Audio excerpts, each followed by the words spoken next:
Thank you, Jesus. Haleluya.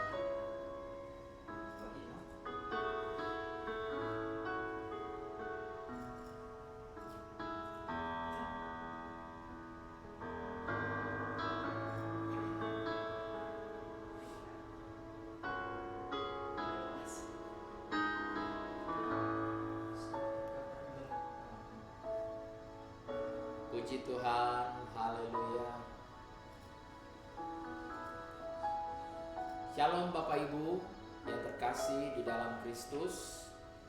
Hari ini tanggal 8 November, kembali kita bertemu lagi di The Living Word Community.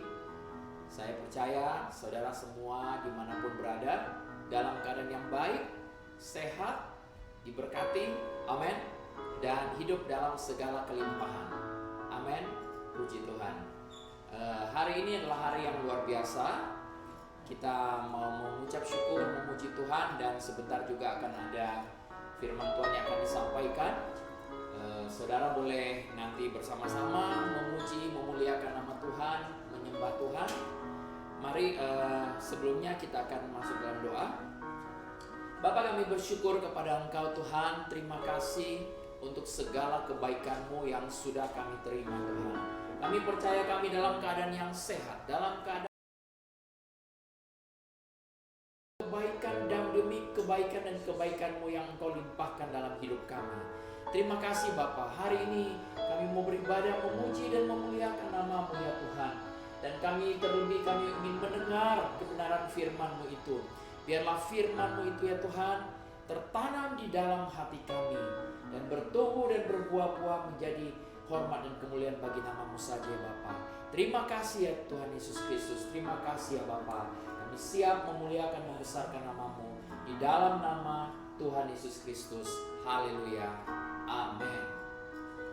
Saudara, sebagai pengumuman, TLW atau The Living Word Community ini kita punya Bible Study di setiap hari Rabu jam 7:30 malam. Saudara nanti bisa mendaftar, ada di nomor telepon yang tercantum. Dan hari Kamis ada juga Bible Study yang dalam bahasa Inggris, English Service ya.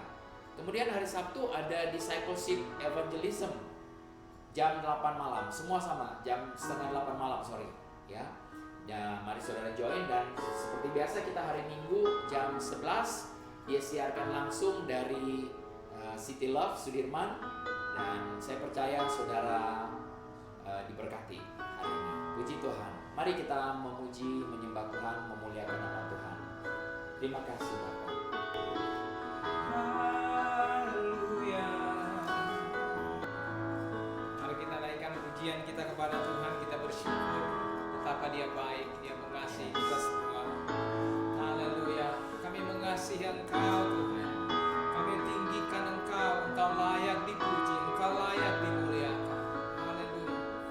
How I love you, Lord. I love you, Lord, with all of my heart. How I love you, Lord.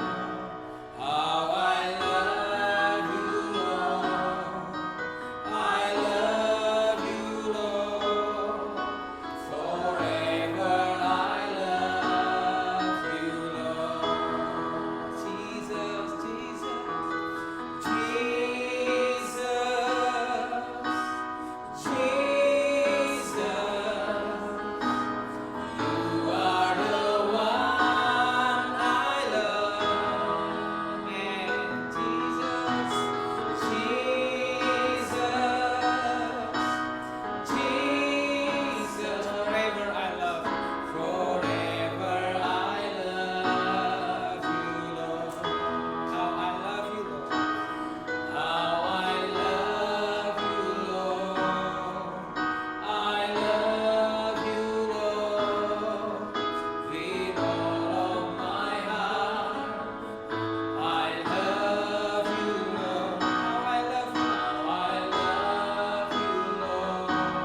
kasih Bapa, terima kasih Tuhan Yesus.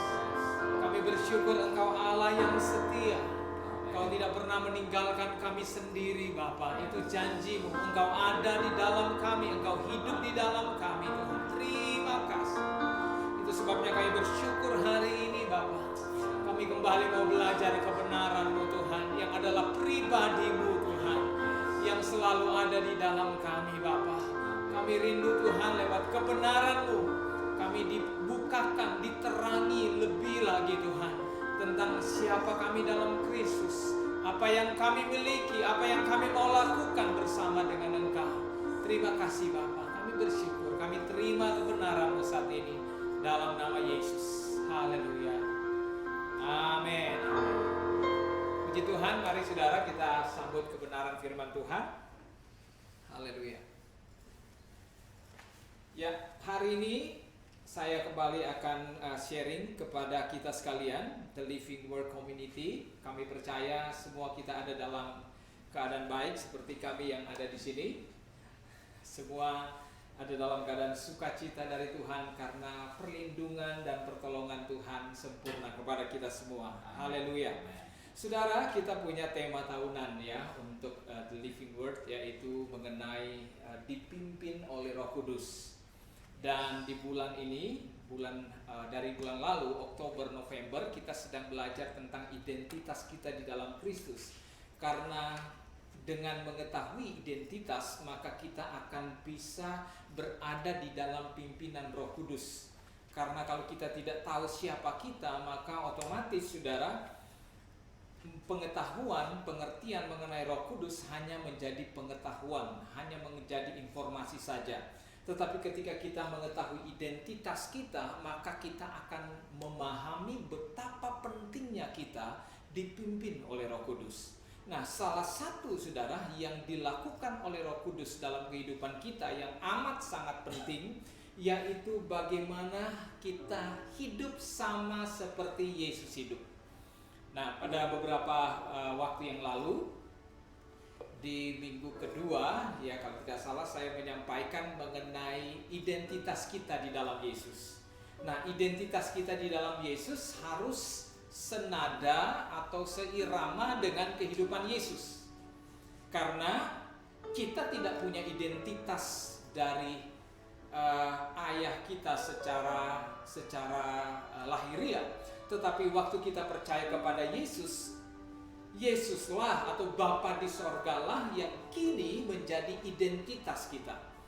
Dan Alkitab sudah berkata kepada kita, kita mengerti bersama dalam 2 Korintus 5 ayat 17, dia berkata bahwa barang siapa percaya kepada Yesus, ia sudah menjadi ciptaan baru, yang lama sudah berlalu, sesungguhnya. Jadi benar-benar serius, sesungguhnya yang baru sudah datang. Nah, jadi pengertian ini akan membawa kita kepada pengertian, pemahaman bahwa kita punya identitas bukan lagi dari dunia ini, tetapi dari Bapa di sorga. Dan untuk itu kita betul-betul harus lihat figur Yesus. Nah, sebelumnya saya sudah menyampaikan firman mengenai figur Yesus ini di dalam Yohanes pasal yang kelima ayat 19. Kita sudah belajar itu bahwa ada 4 hal yang kita pelajari, ya, 4 hal yang kita pelajari. Yang pertama adalah Yesus tidak bisa melakukan sesuatu dari dirinya sendiri. Apapun Yesus tidak melakukan dari diri sendiri. Yang kedua, kita belajar bahwa Yesus sangat bergantung kepada Roh Kudus. Seperti tema tahunan kita, Yesus sangat bergantung kepada Roh Kudus. Dan yang ketiga, saudara, Yesus melakukan pekerjaan Bapa, tidak punya agenda sendiri. Apa yang dia kerjakan, selalu dia kerjakan karena dia melihat dari Bapa. Makanya Tuhan Yesus bilang kepada murid-muridnya bahwa kalau kamu melihat aku, kamu melihat Bapa. Apa yang aku kerjakan adalah pekerjaan Bapa. Di dalam doa Yesus di dalam Yohanes 17, ya, sekedar mengingatkan bahwa dia bilang, Bapa, aku telah menyelesaikan pekerjaan Bapa. Itu tujuan hidupnya. Nah, kemudian yang terakhir, saudara, kita dapatkan di sana bahwa Yesus menampilkan 2 model kehidupan, yaitu kehidupan Allah 100% dan kehidupan manusia 100% secara sempurna di waktu yang sama. Ya, kita ingat itu ya. Yesus waktu ada di dalam dunia ini 3,5 tahun khususnya, di situ dia memperagakan kehidupan di mana kehidupan Allah 100% dan manusia 100% secara sempurna di waktu yang sama. Itu kehidupan yang luar biasa.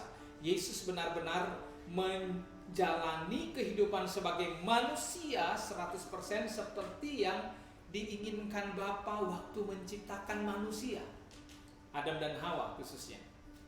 Seperti itu.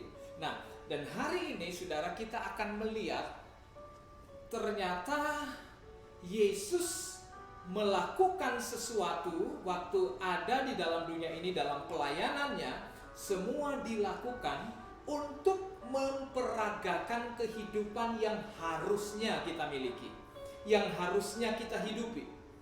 Nah, di dalam ayat-ayat yang akan kita pelajari hari ini, saudara, saya akan mengajak kita untuk melihat bahwa saya kasih tema tentang sertijab. Ya, pernah dengar sertijab? Itu adalah kata yang mungkin jarang bagi orang-orang awam ya, tetapi bagi para pejabat, orang-orang yang punya jabatan tertentu dalam pemerintahan, dalam kepolisian dan seterusnya, maka akan sangat mengerti arti kata ini, sertijab. Ya, artinya serah terima jabatan. Nah, bagi orang Kristen rasanya jarang kita mengerti tentang sertijab. Ya, tetapi saudara, di dalam firman Allah kita bisa temukan bahwa Yesus waktu dia naik ke sorga, sebenarnya di situ terjadi, dalam tanda kutip ya, terjadi sertijab.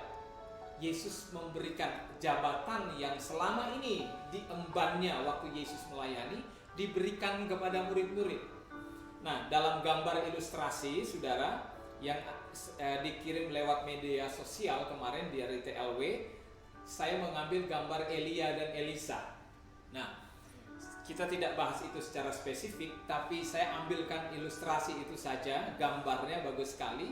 Bagaimana Elisa dia tidak menyadari atau hal itu terjadi secara spontanitas dalam waktunya Tuhan. Ketika Elia naik ke sorga, saudara, yang terjadi adalah Elia kemudian menanggalkan, atau jubahnya itu seperti terlepas sendiri begitu secara ilahi, dan kemudian jubah yang dimiliki Elia diambil oleh Elisa. Dan pada saat dia mengambil itu dan Elia pergi, ya, Elisa yang adalah murid dari Elia kemudian melakukan pekerjaan seperti yang dilakukan oleh Elia. Elisa bahkan melakukan hal-hal yang lebih besar dari itu. Nah, kesetiaan dari Elia yang mengikuti Tuhan sampai dia naik ke sorga, itu ternyata punya kolerasi, punya hubungan dengan murid-murid. Kesetiaan murid-murid saudara mengikuti Yesus, dan ketika mereka berada di satu tempat yang sudah mereka bicarakan sebelumnya, dan waktu Yesus naik ke sorga, Yesus membuat satu sertijab, satu kegiatan penyerahan jabatan kepada murid-muridnya. Nah, kita melihat itu di dalam Matius pasal yang ke-19. Coba kita ke sana sebentar. Matius pasal 19.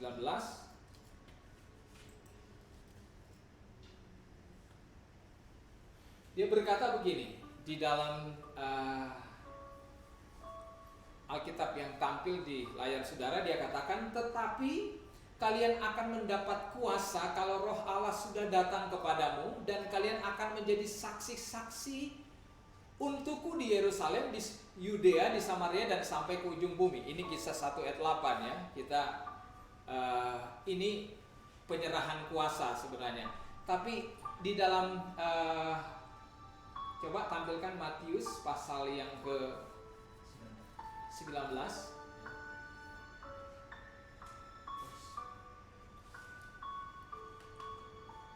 Matius pasal yang ke-19. Ya. Matius 19.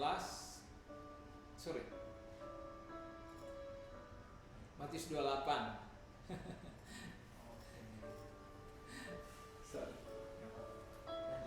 Matius 28 18, 19 kita akan baca ya. Yesus ini satu ayat yang sangat populer kepada kita. Yesus mendekati mereka dan berkata, "Kepadaku telah diberikan segala kuasa di sorga dan di bumi." Dan ayat 19 katakan, "Karena itu pergilah, jadikanlah semua bangsa muridku dan baptislah mereka dalam nama Bapa dan Anak dan Roh Kudus." Sampai di situ kita tahu semua ayat ini, saudara. Tapi peristiwa ini bukan sekedar perpisahan yang terjadi, tetapi di sini, saudara, secara ilahi terjadi sertijab, penyerahan jabatan dari Yesus yang selama ini dikerjakan waktu ada di bumi, dia serahkan kepada murid-murid. Sekarang, saudara, murid-murid menjadi pribadi-pribadi yang harus melakukan apa yang diinginkan oleh Bapa. Ya, dia katakan bahwa aku memberikan kuasa. Saya sekarang sudah punya kuasa ini dan aku berikan kepada kalian. Pergilah, jadikan semua bangsa muridku. Jabatan yang selama ini pada Yesus diberikan kepada murid-muridnya. Wah, ini satu pekerjaan yang luar biasa. Bukan hanya murid-murid, sampai kepada saudara dan saya. Dan semua kita orang percaya, saudara, diberikan kuasa itu. Makanya di dalam Kisah Para Rasul 1 ayat 8 tadi kita sudah baca di awal bahwa kamu atau kalian akan mendapatkan kuasa. Ada otoritas. Ada otoritas. Ini identitas kita, saudara. Kita punya otoritas yang diberikan, dan itu terjadi ketika Tuhan naik ke sorga. Betul-betul dia menyerahkan, dia memberikan kepada kita, dia memberikan kepada murid-muridnya. Makanya, saudara, dia menyuruh mereka untuk tetap taat, ikuti instruksinya Yesus. Dia bilang, kalau aku pergi nanti, kalian jangan kemana-mana dulu, pergilah ke Yerusalem, tunggu janjiku di sana. Dan kita tahu, saudara, di dalam 1 Korintus dikatakan bahwa yang melihat Yesus naik ke sorga itu ada sekitar 500 orang. Jadi saya membayangkan begini, bahwa ketika Yesus bilang mereka harus tunggu di Yerusalem, aku akan mencurahkan rohku di sana, maka kemungkinan ya ada banyak yang datang. Mungkin kalau tidak dibilang 500 orang, karena mungkin tempatnya nggak muat ya, bisa saja 400-an orang pengen tahu apa sih apa yang akan Yesus lakukan. Dan kemudian waktu mereka ada di sana, mereka menunggu 1 hari, nggak ada apa-apa. 2 hari, loh kok nggak ada apa-apa, Yesus janji apa sih ini? Terus 3 hari, 4, 7, 8 hari tidak ada apa-apa. Dan saya percaya waktu mereka menunggu itu dan tidak terjadi apa-apa, mulai berguguran, satu persatu mulai tinggalin ya. Yang tadinya mungkin 400-an orang menjadi 300 orang, 200 orang, dan terus menurun sehingga di hari ke-10, saudara kalau baca dalam Kisah Para Rasul, di hari ke-10 sejak Yesus menjanjikan itu, sejak Yesus naik ke sorga, tinggal 120 orang di sana. Alkitab berkata, dan 120 orang itu semuanya menerima janji itu. Jadi 120 orang itu dipenuhi dengan Roh Kudus. Alkitab berkata ada lidah-lidah api di atas kepala mereka. Nah, disitulah janji Tuhan untuk menyerahkan kuasa dan memperlengkapi murid-murid dengan kuasa itu terjadi secara sah. Dari sanalah kemudian mereka sah untuk bertindak, melakukan apa yang tadinya Yesus jabat, sekarang menjadi jabatan dari murid-murid. Sekarang jadi jabatan dari saudara dan saya. Sejak kapan? Sejak Roh Kudus turun. Makanya tema kita The Living Word dipimpin oleh Roh Kudus. Nah, cuma kan kadang-kadang kita nggak ngerti ini, bahwa ternyata sertijab itu adalah identitas kita yang sudah terjadi ketika kita dipenuhi dengan Roh Kudus, ketika kita percaya kepada Yesus, dan sah, saudara, ketika Roh Kudus menguasai dan memimpin kita. Nah, dalam Yohanes 14 ayat 12 kita lihat, saudara, dia berkata begini, otoritasnya seperti apa sih ya? Kita akan lihat otoritas yang diberikan Tuhan seperti apa kepada kita semua orang percaya. Yohanes 14 ayat 12, aku berkata kepadamu, sesungguhnya barang siapa percaya kepadaku. Jadi bukan hanya murid-murid, sampai saudara dan saya hari ini. Barang siapa percaya kepadaku, ia akan melakukan juga. Melakukan juga berarti ada yang sebelumnya. Sebelumnya siapa yang melakukan? Yesus. Ya kan? Jadi ia akan melakukan juga pekerjaan-pekerjaan yang aku, Yesus, lakukan. Bahkan pekerjaan-pekerjaan yang lebih besar daripada itu, sebab aku pergi kepada Bapa. Jadi karena Yesus pergi, saudara, dia serahkan. Itulah sertijab. Dia serahkan kepada murid-muridnya. Kamu sekarang yang melakukan. Berarti, saudara, selama Yesus hidup 3,5 tahun, itu adalah waktu di mana dia menjadi peraga kehidupan dari kehendak Bapa. Peraga kehidupan yang harus kita lakukan, harus orang percaya lakukan. Bagaimana kita sebagai orang percaya yang sudah memiliki otoritas bertindak, berlaku adalah seperti yang diperagakan Yesus 3,5 tahun yang lalu. Selama 3,5 tahun itu. Jadi itulah yang harus kita praktekkan sekarang. Setiap orang percaya harus melihat dan fokus kepada apa yang sudah Yesus lakukan. Kenapa? Karena dia bilang, kamu orang percaya bisa melakukan juga pekerjaan yang aku lakukan. Jadi sebesar apa? Sebesarnya seperti Yesus. Ini Yesus sendiri yang bilang, besarnya kuasa dan otoritas, kapasitasnya adalah sama seperti Yesus. Dan ada banyak ayat-ayat yang lain yang menjelaskan mengenai hal ini. Saya akan terus, saudara, di dalam ayat yang dalam ayat-ayat lain dia menjelaskan hal yang sama. Nah, kalau kita sudah tahu sekarang sebesar apa kuasa itu, sekarang kita harus cari tahu juga untuk apa kuasa itu. Untuk apa sih? Untuk kita mau menyombongkan diri? Tentunya tidak. Adalah untuk melakukan kehendak Bapa, seperti yang Yesus lakukan. Melakukan kehendak Bapa. Matius pasal 10 ayat 7 kita akan lihat, saudara. Matius pasal 10 ayat 7 dan 8 dia berkata, pergilah. Lihat, karena ada otoritas. Dia suruh pergi dan beritakanlah kerajaan sorga sudah dekat. Nah, perhatikan untuk apa kuasa itu? Untuk apa? Secara spesifik Tuhan memberitahukan kepada kita. Yang utama adalah beritakan kerajaan sorga. Jadi sampaikan pesan sebagaimana Yesus. Yesus dalam khotbah pertama, saudara, khotbah pertama Yesus adalah tentang kerajaan sorga. Dia berkata, bertobatlah sebab kerajaan sorga sudah dekat. Itu khotbah pertama Yesus. Nah, jadi Yesus mengajar murid-muridnya dan kepada kita juga bahwa tugas utama dari kita beritakanlah. Kata-kata. Kita tidak bisa memberitakan tanpa berkata-kata.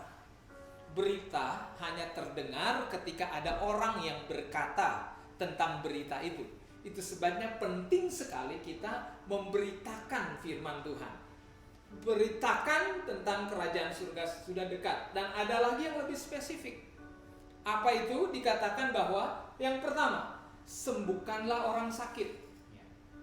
Wah, kita berpikir, tugas pertama ini mungkin gampang kali ya. Kalau ada orang yang datang minta kita disembuhkan dari sakit, ya mungkin kita bisa belikan. Kalau dia batuk misalnya, dibelikan obat batuk sudah cukup, dia bisa sembuh.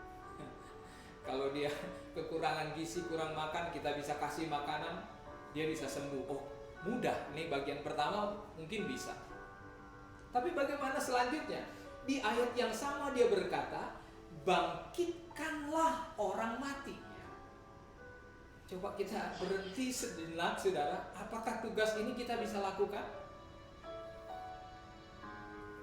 Saya belum pernah bangkitkan orang mati.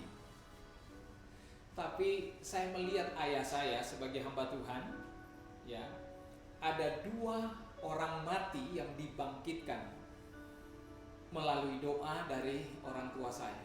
Sampai hari ini saya masih segar di ingatan saya bagaimana seorang yang sudah meninggal itu karena ada bayi yang dia keguguran dan kemudian terlambat dibawa ke rumah sakit waktu itu dan kemudian meninggal. Nah, itu saya masih kecil waktu itu, dan kemudian semua keluarga udah menangis karena sudah meninggal. Ketika papa saya datang dan kemudian berdoa, terjadi satu keajaiban di mana ibu itu bangkit. Wah, itu jadi cerita heboh, saudara, di kampung di mana orang tua saya melayani. Dan ada lagi, dan luar biasa, ini hal-hal yang bisa dilakukan ternyata oleh setiap orang percaya. Membangkitkan orang mati. Saudara, apakah ini mungkin?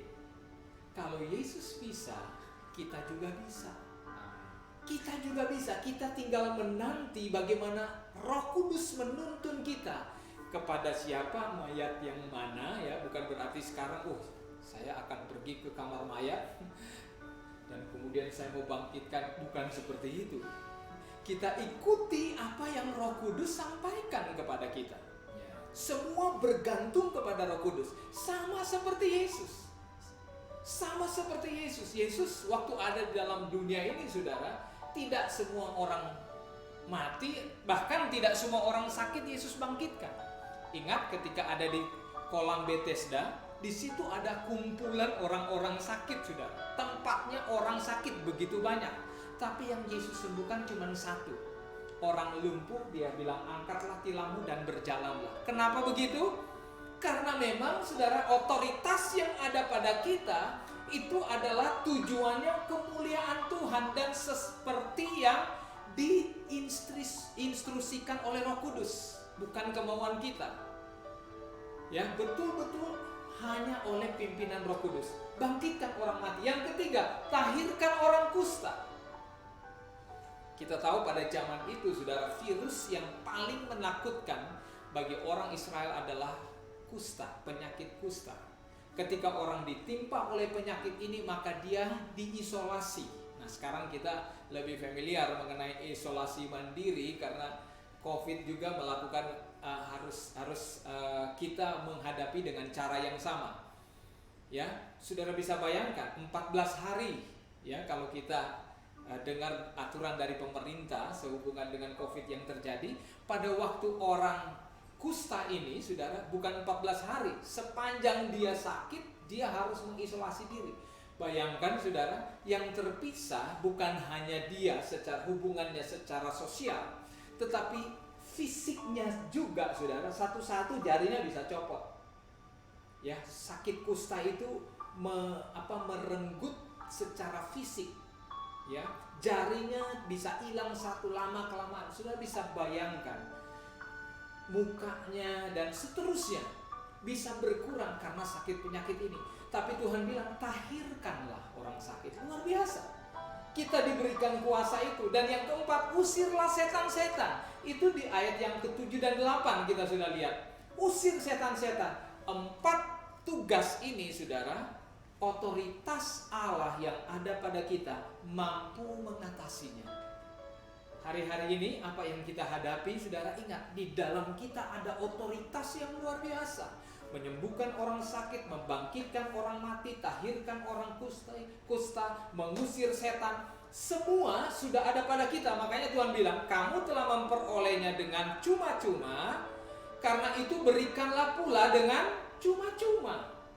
Jadi kita mengerti sekarang, saudara, otoritas karena sudah terjadi penyerahan jabatan Allah, jabatan Yesus diberikan kepada kita untuk melakukannya di dunia ini. Kita tahu sekarang seperti apa kuasanya, seperti Yesus. Untuk apa kuasanya? Memberitakan firman, kemudian menyembuhkan orang sakit, mentahirkan, membangkitkan, dan seterusnya. Dan yang ketiga, saudara, bagaimana melepaskan kuasa? Nah, ini pertanyaan yang bagus. Bagaimana melepaskan kuasa itu? Sekarang kalau saya tahu saat ini kuasa itu pada saya, bagaimana saya melepaskannya?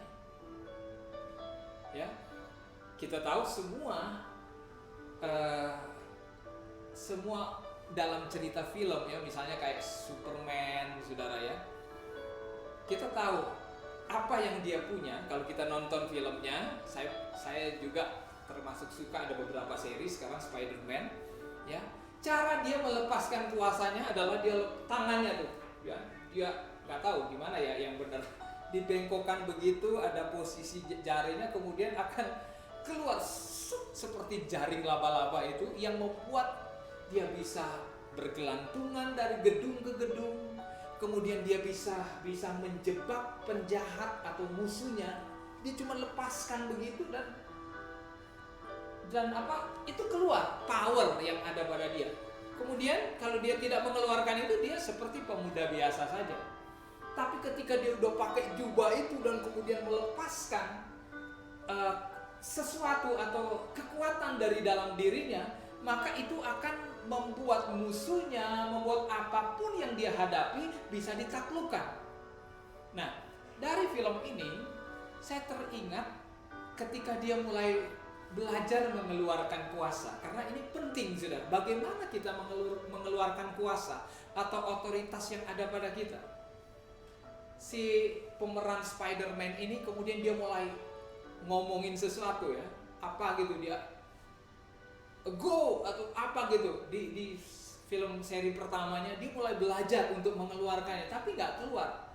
Tapi setelah sekian kali dia belajar berulang-ulang, akhirnya dia jadi mahir untuk melepaskan jaring laba-laba dari tangannya. Dan dia jadi ahli kapanpun, dimanapun saudara dia butuhkan. Bahkan sementara di udara, dia bisa lemparkan kemana, sudah jadi ahli. Tadinya dia nggak tahu bagaimana melakukannya. Nah, sekarang bagi kita saudara, karena kita sudah diberikan jabatan Yesus, bagaimana cara kita melepaskan itu? Nah, Alkitab juga mengajar kita. Tentunya saudara, kita cari tahu dari Alkitab. Mari kita lihat dalam Markus 11 ayat 23. Dia berkata begini, ini salah satu metodenya. Ada caranya. Jadi setiap orang percaya harus tahu, saudara. Kita sudah menerima jabatan dari Kristus. Maka cara melepaskannya adalah Markus 11 ayat 23. Aku berkata kepadamu, sesungguhnya, perhatikan, sesungguhnya, berarti ini benar-benar. Barang siapa berkata kepada gunung ini, beranjaklah dan tercampaklah ke dalam laut, asal tidak bimbang hatinya, tetapi percaya bahwa apa yang dikatakannya itu akan terjadi, maka hal itu akan terjadi baginya. Jadi cara pertama, saudara, yang kita lihat di sini adalah berkata-kata, melepaskannya dengan kata-kata. Apa yang kita punya, saudara, harus dilepaskan dengan mengeluarkan kata-kata. Sebagaimana raja, saudara ingat waktu di The Living Word punya klub di hari Rabu, saya ingat mungkin 2 bulan lalu, kita sedang membahas mengenai titah. Kalau di film Shaolin itu ada utusan raja yang kemudian ketika dia datang kepada di satu daerah dan dia buka kitab atau tulisan dari kaisar, saudara, maka waktu kitab itu dibuka, gulungan itu dibuka, orang-orang langsung bersujud. Mereka tersungkur dan kemudian hening sekejap. Mereka diam, tidak bergerak, mendengar semua bacaan yang dibacakan oleh utusan dari kaisar. Semua seperti itu. Mulai dari tentaranya, pasukannya, dan semua orang yang ada di situ, mereka tunduk. Kenapa? Karena perkataan atau titah yang dikeluarkan oleh kaisar itu kuasa, punya otoritas yang sama dengan apa yang dikeluarkan langsung oleh kaisar itu sendiri. Jadi sama dengan mereka berhadapan dengan kaisar. Nah, demikian pun saudara, kita ini adalah utusannya sorga.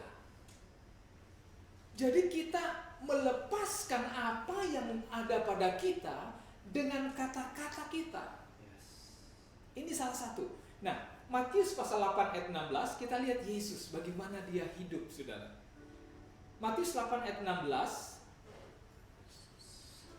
menjelang malam, coba tolong tampilkan ya. Menjelang malam dibawalah kepada Yesus banyak orang yang kerasukan setan, dan dengan sepatah kata Yesus mengusir roh-roh itu dan menyembuhkan orang-orang yang menderita sakit.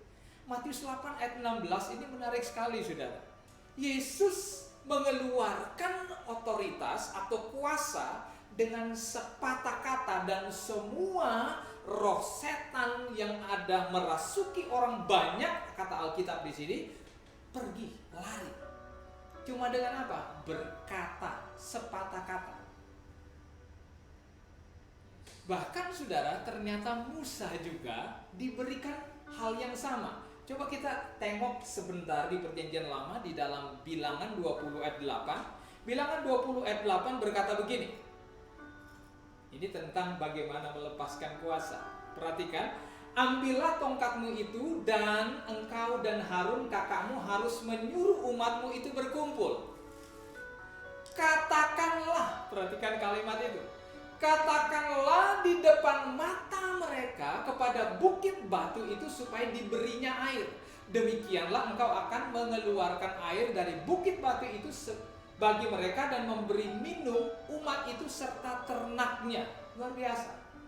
Saudara, ternyata lihat, Tuhan ingin menyatakan otoritas yang ada, yang sudah diberikan kepada Musa. Ada jabatan. Kita tahu Musa diberikan jabatan oleh Tuhan untuk memimpin bangsa Israel dan diberikan kuasa kepadanya. Nah, salah satu kuasa yang dikeluarkan oleh Musa bukan hanya dengan tongkat, tetapi dengan kata-kata. Dengan kata-kata. Dia menyuruh Musa bilang begini, panggil semua orang Israel, kumpul dulu mereka, dan kamu ngomong, katakan sepatah kata. Ya. Ngomong apa aja sama batu itu akan mengeluarkan air, dan dengan demikian mereka akan minum. Saya tertarik dengan kata-kata Alkitab ini. Tuhan sangat detail. Dia bilang, kamu akan memberi mereka minum serta ternaknya. Bayangkan saudara, Bapa kita yang begitu hebat, Bapa yang besar, dia tetap care sama anak domba yang kecil. Bukan hanya buat umat manusia, tapi buat binatang-binatang. Saat itu yang mereka bawa, mereka bisa memberikan minum kepada ternak mereka. Luar biasa. Ini terjadi kenapa, saudara? Terjadi karena ada kuasa yang harusnya dimiliki Musa, yang dikeluarkan dengan berkata-kata. Tapi apa yang terjadi? Kalau kita lihat ayat 11, saya tidak sedang fokus ke sana. Di ayat 11 itu Musa justru bukan berkata, tapi dia menggunakan tongkat, pakai dua kali lalu pukul gitu, saudara. Saya sedang berpikir, luar biasa Tuhan ya. Sebenarnya Tuhan tersinggung sebenarnya. Kenapa, saudara? Karena Musa akibatnya tidak masuk ke tanah Kanaan, bukan tersinggung ya. Apa ya kalimatnya?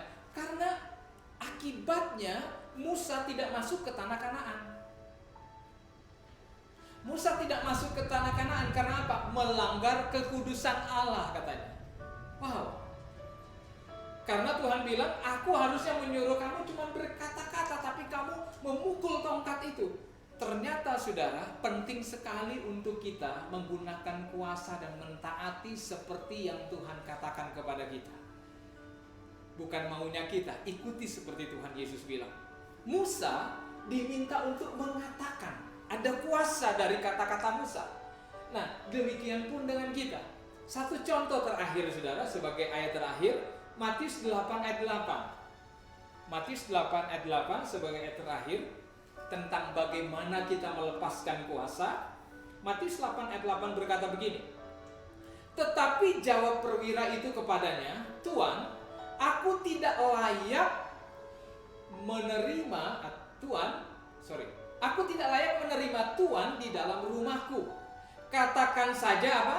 Sepatah kata, maka hambaku itu akan sembuh. Wah, ini adalah satu ungkapan keyakinan dari seorang perwira yang kemudian saudara membuat Yesus berdecak kagum dengan apa yang dia mengerti mengenai otoritas Yesus. Tidak ada orang Israel yang memahami otoritas Yesus seperti perwira ini. Itu yang dikatakan Alkitab. Itu yang dikatakan Yesus. Tidak ada di antara orang Israel yang memiliki pemahaman iman seperti ini. Kenapa, saudara? Nah, ini yang penting yang harus kita pelajari bersama. Kenapa perwira ini memiliki keyakinan ini? Karena perwira ini hidup dengan identitasnya sebagai seorang perwira yang dihidupi oleh otoritas dan menghidupi otoritas. Sekali lagi, perwira ini, saudara, dia dihidupi oleh otoritas. Kenapa dia dihidupi oleh otoritas? Karena dia digaji oleh pemerintahnya, ya, atasannya yang menggaji dia. Jadi dia dihidupi oleh otoritas yang ada pada dia. Atasannya katanya, dia kan menjelaskan di situ. Dia bilang, saya tahu begini. Kalau atasan saya menyuruh mengatakan sesuatu kepada saya, maka saya pasti melakukannya. Ingat, melepaskan otoritas dengan kata-kata. Dan kemudian dia sambung lagi begini. Kalau aku berkata sesuatu, ya, saya bisa pakai kata itu karena dia bilang kalau aku memerintahkan bawahanku untuk melakukan sesuatu, maka pasti dia melakukannya. Sudah bayangkan dia membahasakan sesuatu yang dia mengerti begitu luar biasa di hadapan Yesus. Dia mengerti otoritas, dia mengerti identitas yang ada pada dia. Dia bilang, dia betul-betul mengalami, dia menghidupi dan dihidupi oleh otoritas itu. Sehingga saudara, waktu dia membayangkan hebatnya perkataan atasannya, hebatnya perkataan pribadinya terhadap bawahannya, dia membandingkan itu dengan hebatnya perkataan Yesus ketika memerintahkan sesuatu, mengatakan sesuatu. Wow, tidak ada yang mustahil. Itu sebabnya dia bilang, gak usah repot datang ke rumah. Katakan saja sepatah kata. Dia bilang apa? Hambaku akan sembuh. Pasti sembuh. Kenapa? Karena otoritas yang dilepaskan lewat kata-kata Yesus. Nah, kita belajar di sini bahwa bagaimana kita melepaskan otoritas dalam diri kita. Mulai kita berkata-kata. Confess. Apa yang kita mau katakan sekarang? Nah, firman. Apa yang sudah dilakukan Yesus, itulah yang kita perkatakan, saudara. Apa yang dilakukan Yesus, itu yang kita perkatakan. Waktu kita mendeklar semua itu, maka kata-kata kita, saudara, akan membuahkan hasil yang luar biasa. Dalam kitab Amsal banyak sekali menyinggung mengenai kata-kata itu berdampak besar dalam hidup kita. Bahkan dikatakan mati dan hidupnya kita dikuasai lidah. Bukan berarti lidah ini melingkar di kepala kita, bukan. Tapi kata-kata yang dihasilkan oleh lidah itu. Nah, demikian pun kita, saudara. Sertijab, Allah sudah memberikan kepercayaan besar kepada kita, di mana jabatan yang dimiliki Yesus dikaruniakan menjadi jabatan kita saat ini. Nah, bagaimana, sebesar apa, untuk apa, bagaimana kita melepaskannya, kita sudah belajar sedikit saat ini. Mari kita mulai praktekkan, saudara. Apapun kondisi yang kita alami hari ini, mari kita lepaskan kata-kata yang penuh kuasa melalui kebenaran yang hakiki, yaitu firman Tuhan. Kalau ada yang sakit, katakan kata-kata kuasa yang ada dalam 1 Petrus 2 ayat 24 yang katakan bahwa oleh bilur-bilur Yesus aku telah sembuh, kamu telah sembuh. Itu adalah kata-kata yang berkuasa. Ya, kata-kata Yesus, kata-kata yang berkuasa. Kata-kata firman sama dengan kata-kata Yesus. Kata-kata Yesus sama dengan kata-kata firman. Kalau kata-kata Yesus berkuasa, itu yang diminta oleh perwira itu, saudara, berarti kita pun harus mengikuti hal yang sama. Ketika kita melepaskan perkataan Yesus, perkataan itu bukan lagi perkataan kita, tapi perkataan Dia yang ada dalam kita, dan ada jaminan, ada garansi, ya, yaitu janji Tuhan, kuasa Tuhan menyertai orang percaya. Sehingga apapun yang kita lakukan, kita dapat melakukan dengan ajaib. Saudara ingat murid-murid Yesus, Rasul Paulus, mereka melepaskan kata-kata, mulai terjadi mujizat. Mujizat pertama, mujizat kesembuhan pertama murid-murid terjadi ketika Rasul Paulus, Petrus, mereka sama-sama melakukan, saudara, pelayanan, mulai berkata-kata. Mujizat pertama terjadi justru lewat kata-kata dari Petrus. Berapa orang bertobat? 3.000 orang.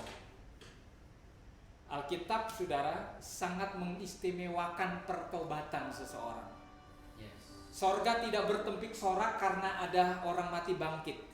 Sorga tidak bertempik sorak oleh karena orang satu bangsal di rumah sakit sembuh. Tidak.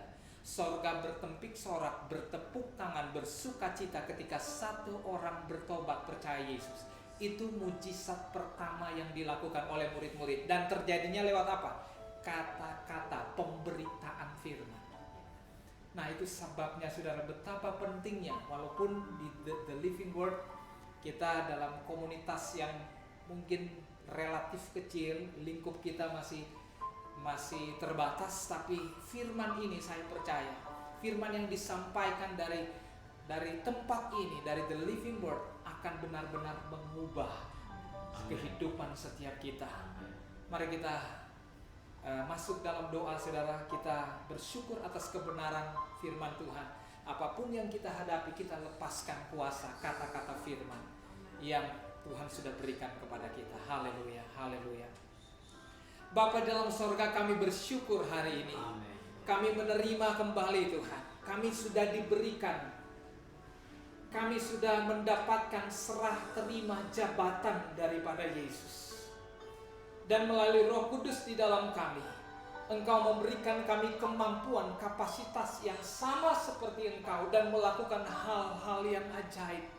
Secara manusia kami tidak bisa memikirkan bagaimana dan kapan itu terjadi, tapi bersama dengan tuntunan Roh Kudus kami dapat melakukan hal-hal itu. Bahkan Engkau berkata, hal yang lebih besar dari itu. Itu sebabnya Bapa, kami mau Roh-Mu menuntun kami, sehingga kami mau melepaskan kata-kata kami, Tuhan, dengan siapapun kami bertemu. Bahkan terhadap diri kami, Tuhan, kami mau berani untuk confess apa yang sudah katakan mengenai siapa kami. Kami adalah orang-orang yang sudah dibenarkan. Kami adalah orang-orang yang sudah diberkati. Kami adalah orang-orang yang sudah sembuh. Kami adalah orang-orang penuh kemuliaan. Ada otoritas, ada hikmat. Kami berhasil melakukan segala sesuatu. Sebagaimana Yesus hidup, demikian pun kami hidup.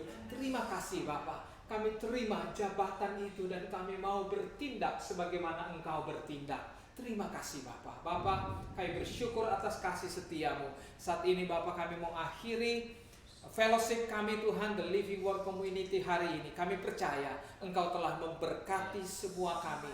Jabarkan firman-Mu lebih lagi, Roh Kudus, kepada setiap pribadi kami, sehingga ini bukan sekedar informasi, tetapi ada kuasa yang benar-benar kami dapat praktekkan dalam hidup kami setiap waktu. Terima kasih Bapak, terima kasih. Kami mau akhiri fellowship kami hari ini di dalam nama Tuhan Yesus Kristus. Mari saudara, kita terima berkat dari Tuhan. Tuhan memberkati dan melindungi engkau dalam segala jalanmu. Tuhan menyinari engkau dengan wajahnya dan memberi engkau kasih karunia. Tuhan menghadapkan wajahnya kepadamu dan memberi engkau damai sejahtera. dan berkat yang besar dari Allah Bapa, cinta kasih dari anaknya yang tunggal Tuhan Yesus Kristus, persekutuan, penghiburan, sukacita, pimpinan, hikmat dari Allah Roh Kudus tetap menyertai kita mulai hari ini sampai Maranatha, Tuhan Yesus datang di awan permai pada kali yang kedua. Semua yang diberkati Tuhan berkata bersama, amin. Amin. Puji Tuhan. Tuhan memberkati saudara dan saya sampai ketemu minggu yang akan datang. Shalom. Haleluya.